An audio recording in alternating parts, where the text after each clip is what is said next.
चलती नाव में गर्मा गर्म खाना खाने वाला ससुराल। सुबह का समय, समुद्र किनारे नाव धीरे धीरे किनारे लगती है। कविता नाव के कोने पर बैठी थकी सी लग रही है। कविता धीरे से बोली, चलती नाव में गर्मा गर्म खाने वाला ससुराल सुनने में तो कितना अच्छा लगता है, लेकिन असल में मेरी जान निकल जाती है हर बार। तभी उसका पति अमन बोला, क्या हुआ कविता, फिर वही गुस्सा? गुस्सा नहीं अमन, थक गई हूँ मैं। सब लोग घूमने आते हैं और मैं बोट पर सिर्फ रसोई संभालने। कभी सोचा है मैं भी समंदर देखना चाहती हूँ। अरे सब मिलकर करेंगे ना अगली बार, तू परेशान मत हो। कविता हल्की मुस्कान देती है, पर उसकी आंखों में नाराजगी साफ झलकती है। 2 महीने बाद घर में फिर से चर्चा शुरू होती है। माम, इस बार बड़ी बोट से चलेंगे। 3 मंजिल वाली बोट है। नीचे किचन, बीच में ड्राइंग रूम, ऊपर बेडरूम्स। मजा आ जाएगा भैया, चलिए ना प्लीज। हाँ बेटा, इस बार तो जमकर मस्ती करेंगे। सभी खुश हैं, केवल कविता का चेहरा थोड़ा गंभीर है। कविता मन में सोचते हुए, मस्ती सब करेंगे, काम मैं करूंगी, बस वही पुरानी कहानी।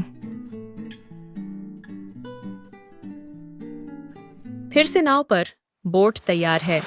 परिवार बोट में प्रवेश करता है। सुनीता देवी कहती हैं, अरे वाह, कितनी सुंदर बनी है ये बोट। चलती फिरती हवेली लग रही है। देवरानी माया बोली, माँ जी, इस बार तो सब वीडियो बनाएंगे और मैं अपने इंस्टाग्राम पर डालूंगी। कविता मुस्कुराती है, पर उसकी नजर नीचे किचन की ओर जाती है। बहुओं, अब जब आ गए हैं तो कुछ बना लो खाने को। नाश्ता तो किया नहीं आज। माँ अभी नहीं, मेरा मेकअप टाइम है। मैं भी थोड़ा आराम कर लूँ, फिर बनाऊंगी। सुनीता देवी कविता की ओर देखकर बोली, तो तू बना ले बहू, सबके लिए गर्मा गर्म पराठे और चाय। कविता धीरे से बोली। जी माँ जी। वो नीचे किचन में चली जाती है। कुछ देर बाद आवाज लगाती है, सभी सुनिए, नाश्ता तैयार है। कोई नहीं आता। वो खुद जाकर देती है।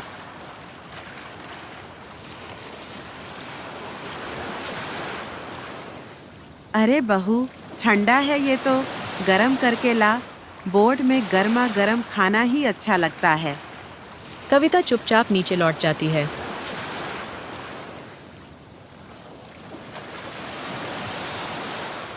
रात का समय, बोट समुद्र के बीचों बीच है। लहरें हल्की तेज हैं। कविता किचन में बर्तन धो रही है।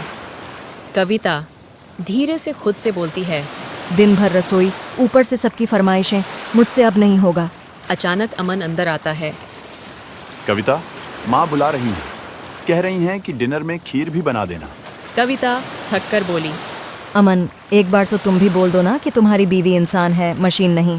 अमन थोड़ा झेंपते हुए बोला, कविता, तू ज्यादा सोचती है, माँ तो सबका भला चाहती हैं। भला या बस रसोई में बहू का इस्तेमाल? अमन चुप हो जाता है।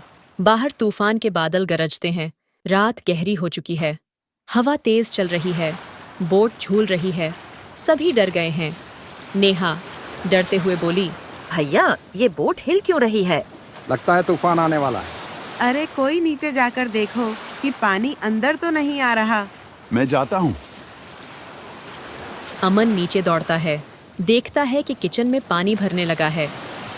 अमन चिल्लाते हुए बोला, पानी अंदर आ रहा है, सब ऊपर चलो। सभी ऊपर छत पर इकट्ठा होते हैं। अब क्या करें माँ? सुनीता देवी घबराकर बोली, हे भगवान, अब तो बोट डूब जाएगी।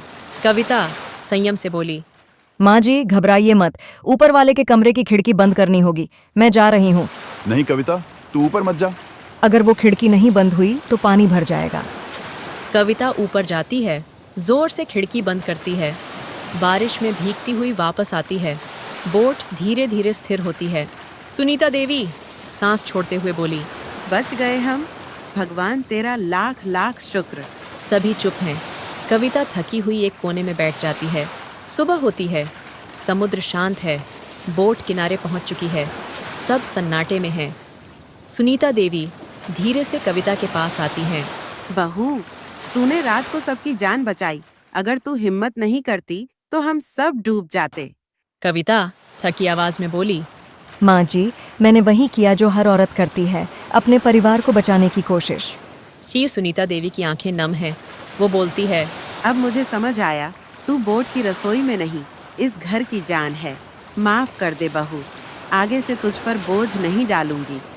सच कहूँ कविता, तू ही मेरी ताकत है। कविता धीरे से मुस्कुराकर बोली। अब अगर बोट पर आएंगे तो सब मिलकर काम करेंगे। चलती नाव में अब सबका खाना गर्मा गर्म बनेगा, अकेले मेरा नहीं। सभी हंसते हैं। कहानी अच्छी लगी हो तो लाइक करें और चैनल को सब्सक्राइब करें ताकि हमारी नई नई वीडियो की नोटिफिकेशन आपको मिलती रहे। धन्यवाद। जय श्री राम।